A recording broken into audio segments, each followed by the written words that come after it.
There was a little sign-in sheet at the front if you had a chance to scribble your name down. You all good?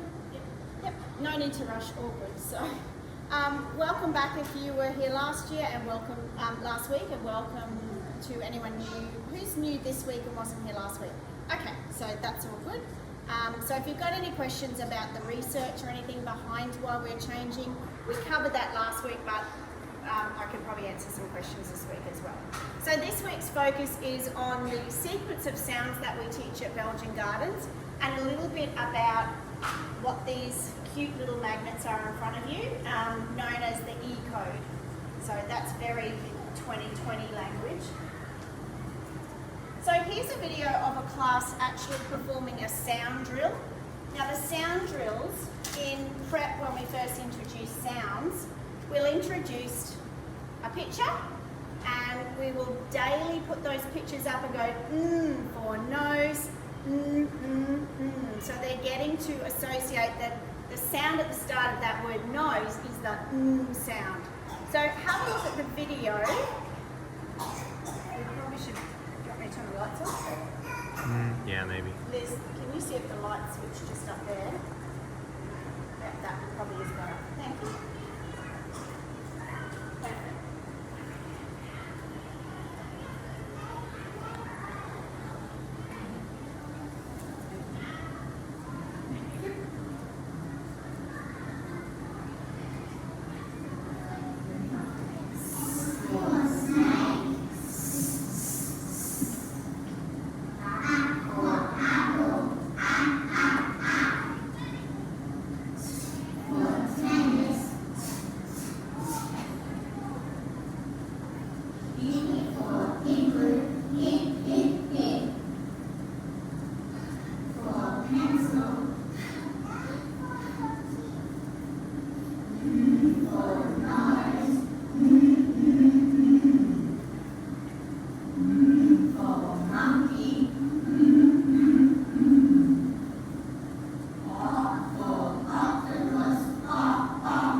And what I'm super excited about is the automaticity that those students were doing that. So we call it a ditty. So it's a new day is what we call a ditty.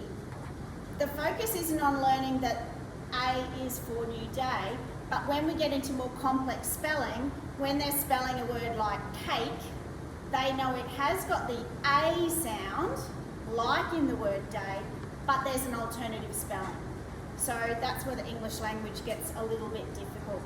So orthography is, the orthographical knowledge is the awareness of the symbols, which are the letters or the groups of letters, used to represent the individual sounds of spoken language in written form.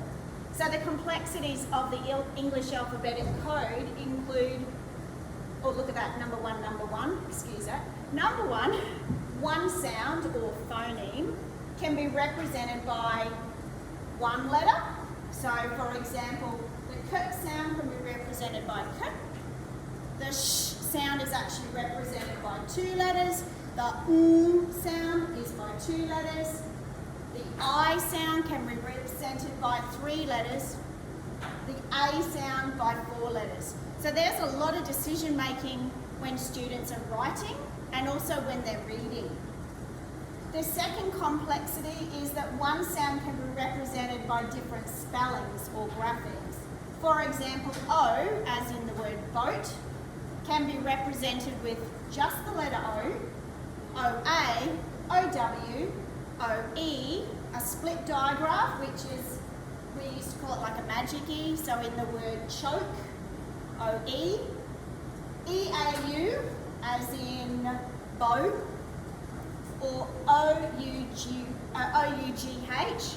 as in, give me one, though. So you can see there's, 3, 6, 7 different options for the O sound. The other consideration is that one spelling can represent multiple sounds. For example, there it is, there's an example. O as in though, or as in thought. So they're going, oh yep, that's O, but then when they get to this word, oh actually it's not, it's or. So OUGH can be the O or the or, and that's that one there. So you can see that there's lots of different ways to spell the same sound. So spelling is taught alongside reading because it's the reverse of reading. It requires children to identify the sounds in a word and then to match a letter or letters with that sound. So with reading, they're given the letters and they have to come up with the sound that goes with that to say what the word is. With spelling, which is what we're going to do today, you'll be given a word and you have to almost map that word into its individual phonemes and then match it to the grapheme that goes with that sound. So for example, it's in the word cat. Can everyone say cat? Cat, stretch it out. At. How many sounds are in cat? 3. Represent each sound with a letter. So the k sound, in this word, we represent it with a letter C. A, and then you check, okay, does that look right? So there's a lot of steps involved in them actually writing, but if they don't know the sound and the letter combinations, then that's where they have a bit of trouble. So what we're doing is rolling it out in a systematic way that we ensure that they've covered those letter sounds. Yes? You don't have any drama with them distinguishing between C and K because... All the time. I was going to say, because when you guys do your little letters, it's kangaroo, cat, which personally drives me a little bit insane. But I'm not a teacher, so I leave it at home. But you know, so, like, Juno may accidentally automatically go to say K, because it's the same sound and it's represented together in the thing. And when we get down the track, we start talking about the short vowel sound. So in the word lick, it's got the short I sound. It's usually followed by CK. And then you get into rules about English words not ending in certain letters. So yeah, that's perfectly normal. So right now you guys don't care if they switch up the C or the K. So if they pull down the K for cat, you say actually in this word it's this letter C. Okay, cool. You just tell them. So yeah. Thank you. That's all good. prep, this is the sequence of sounds that they follow. So in the first 5 weeks, and I might have covered this into Step Up into Prep last year, in the first 5 weeks it's about oral language, speech, rhythms and phonological awareness, which is the awareness that these words that we say are broken up into little tiny sounds. And then we kick off week 6 and we introduce the S and the A, and then we keep going, as you can see, and then you can just have a little read of that one. So we start short vowel revision about week 18, remembering this year we're a couple of weeks behind with the start to the year. So the short vowel, so we're introducing vowels and consonants right from prep. So right from the start. And any students I work with, I always say, you know, if we don't actually have vowels, our consonants have got no volume. So if you said your own name without the vowels, it's really hard to say. So if I tried to say Jodie without the vowels, it would be J-D. So if I tried to yell my own name, it's impossible. So I tell a story to the kids about, you know, you needed to yell someone's name. If it had no vowels, the consonants haven't got any sound. So we've got our vowels, consonant revision. So this revision is the common letter sounds. So not going into when we introduce the letter C, not saying at that point in prep, that letter C also says, it says K, it's hard sound, or it sometimes says S when it's followed by E, I, or Y. That's not appropriate at that level, but it comes. We've got some vowel digraphs, so that means 2 letters making one sound, A, E, and it continues on till in term 4, we kick off into the alternative spellings of some sounds. And then at the end, we've got some consolidation where the teacher would have a look at where the class is, review where the needs are based on some assessment, and say, you know what, we need some more work with some long vowel sounds. So that's foundation year. And here's year 1. It's a little bit tricky to see. So you can see in year 1, and this is what our year 1s did this year. So they started off with going back to sh and sh. So there was some concern around, who's year 1 here? Yep, so that they didn't do it last year. How are they going? Well, you can see that we're revising that. So we're going back, revising some of the digraphs, and that is really hard to see. So we're in week 2 now, term 2. So they're probably around, I think, the long I sound.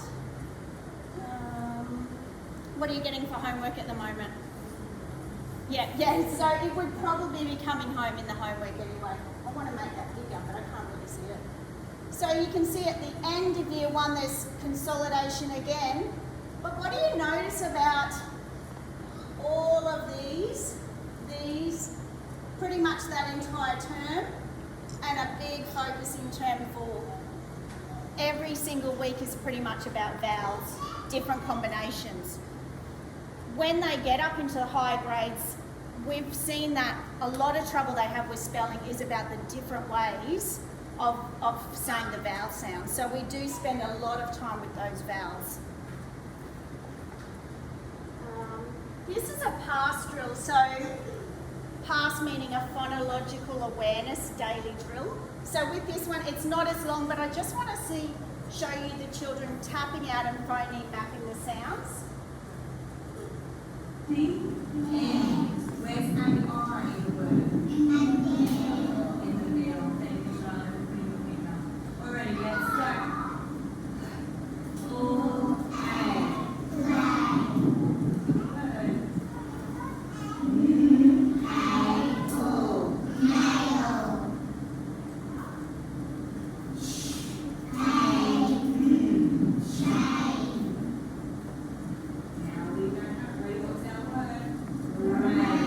Let's break it up.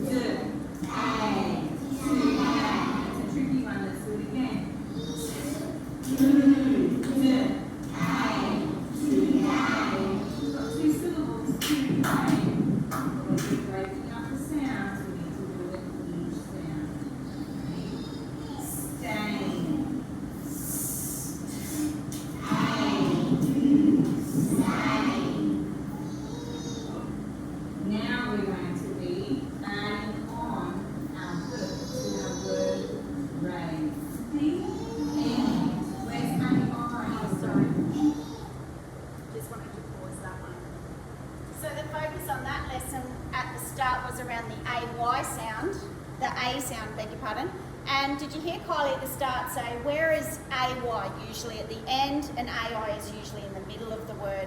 I think I told the story last week about a student was writing the word play and she wanted them to change it to playing. And they said, well, now that the A sound's in the middle of the word, do I have to change the AY to an AI? That's pretty amazing, so yeah.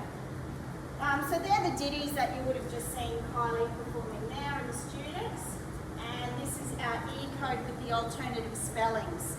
So in front of you, if you can grab the magnetic boards now, there might be there's some spare ones over there. Girls, I'm going to grab one between two.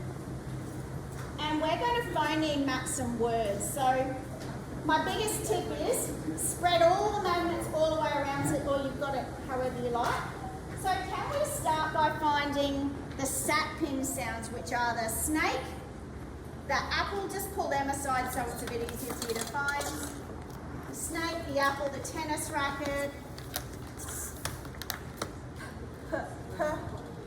Where is it? The pencil, the igloo, and the nose. Pencil. They're hard. Pencil, is it? Yeah, you should have 6. 6. Okay, we're going to start off super easy. We're all, are you right?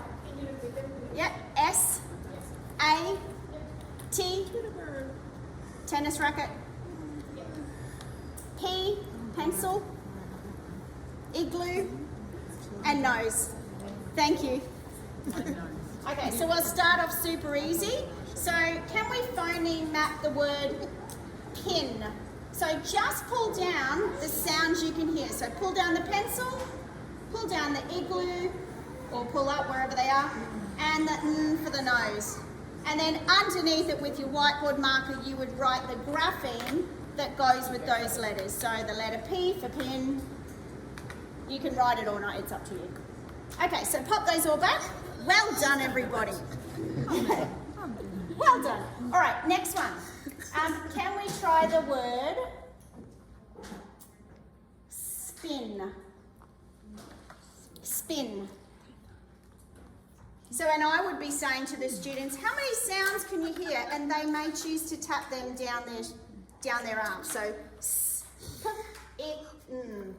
So that's right, everyone. We've got 4 sounds, and you should have S for snake, P for pencil, I for igloo, and N for nose. So, sp, and then the students would go and write that underneath.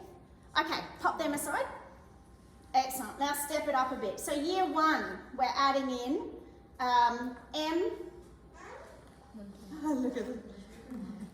E. Egg. Sorry. M, E, a C, which would be the kangaroo cat, your favourite one. D, it should be the duck. R, rabbit. U for umbrella.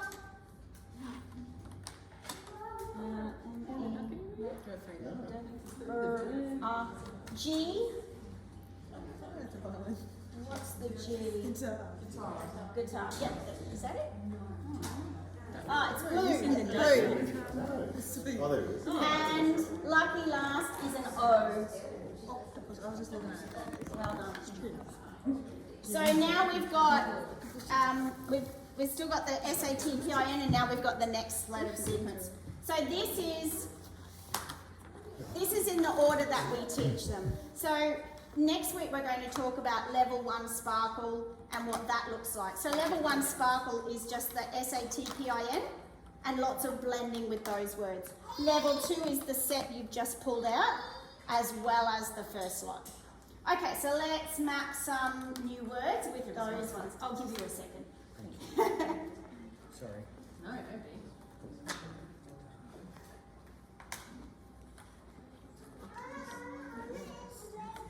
That's all good. You can find them as you go. That's all fun. Okay. Can we do knit? Knit. As in the knit that you do not want. Oh. Sorry. So as in head lice knit. Now we're all going to find out how to spell net. Oh, the tennis. Did you put the first ones away? Yes. That's right. Oh, You can sorry, grab them we out. need the first Yeah. ones? Yeah. Yeah. Okay. And then can we try, have we done spin? Yes. We've done spin. Okay, let's try snip. Snip. Yeah. So you just use the. Yes, Yeah. so we're just using the sounds of these to spell out. Yeah. All right, excellent. Okay, so now I'm just making a big jump and we're going to include everything. This will see how quick you are. So I'm going to put in some different ones. The first question is, you can hear, so this word crash. How many sounds are in crash? Sh. So you should have 4 emojis that you pull down, and the sh sound is represented by a ship.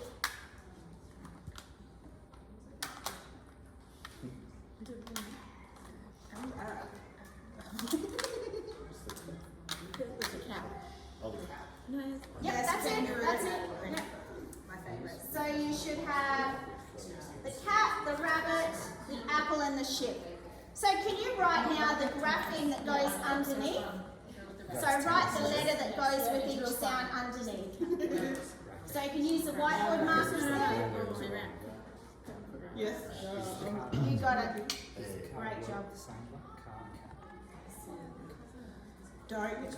Oh, the R. Good question. So the car is for the R sound. So that's actually going to that's to do with the vowels. Yeah. The world would mean.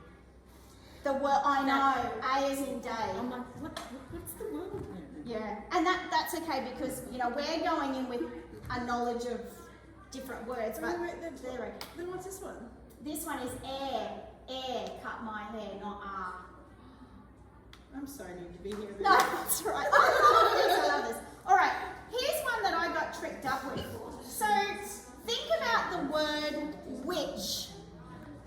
Which. Can you tell me how many sounds in it first? With the witch, like the person witch? Like the witch, like flying on a Big broomstick. bad witch.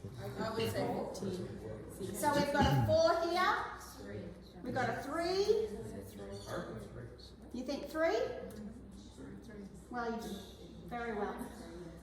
When I first did this, I thought it was it. Yeah, I totally did that. Because we know how it's spelled, so you and I are probably viewing this question on how it's spelled. But it is actually 3. It's w-itch. Because we don't go w-itch. Our tongues would get all tied in knots. So it is 3 phonemes. And of course the grapheme is W-I-T-C-H. Just like in the word match is m-a-ch. But we represent the ch sound in that particular word with T-C-H. And this is when you start getting into, but why? I love telling stories if I know why, if I know the etymology of the word, of what language it came from, I can sometimes say why. Off the top of my head, I'm not sure. What represents TCH? It's just the ch sound. Ah. So ch is... Yeah, is it the chest? No, that's actually the treasure. See? Treasure is the j sound. So when you were mapping that one, you would have, what was my first word now? Which. So you should have w for web, I for igloo. I for igloo, and ch. Go on. Blow out. Blow out. There it is. Cheese. Crying out loud. Oh, cheese. that's right. I can picture the kids going, break the cheese. Ch. Good job. All right. This is why I spent 4 weeks telling my daughter she's doing her homework wrong, just for it to be signed off by the teacher. All right. We'll get into some other ones. Have a think about the word bike. Have a go at mapping the word bike. It's 2 sounds. Does that matter? Spit for banana.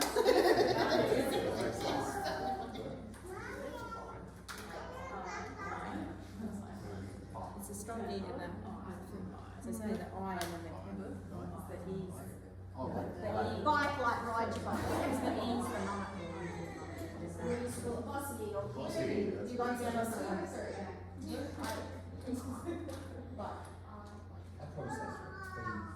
Oh, I'm so excited to see you struggling with this because you're really thinking about the sounds. Some even go but-I-yuk. You know, like you can almost hear bike. So it's actually just b-I.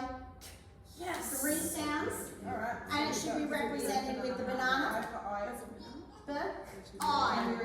Now the I sound is not the I for igloo. It's I as in pie. But you don't know I as in pie, so it's okay. Grab your pie. The I as in pie and Kurt is your kangaroo cat. I'm still trying to figure out Any questions about that? Sorry, I can't get down the back on the Y sound. I can follow you. Oh, that's okay. All good there? Okay. So when the students write this one, can I just borrow this one? They write it like this. So they've got their little emoji magnets there. I can write on this, right? And it's actually I. And they need to know, oh, if I leave it like that, that's not quite right. So they represent a split digraph like this. So they actually will write the I, so that we know they know that that's one sound. Okay, I'll give you some more. I'll go a little bit faster. Hold on. Did we finish the debate? Was it banana, pie, kangaroo, cat? Banana, pie, kangaroo, cat. Okay, Yes, sweet, good. that's it. It does sound like we're talking a different language. So the important part is the sound, not learning all the picture. Like, does that make sense? Like, yeah. Okay, try this one. Oh, you might not be able to. No, you won't be able to do this one because you don't have 2 noses. I was going to say the word 9, but you don't have 2 noses. Let's try rose. Smell a rose. Rose, just like this picture.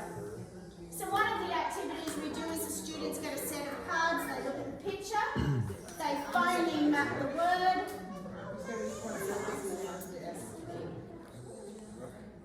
O as in O. Can you see my big fat toe? O as in toe.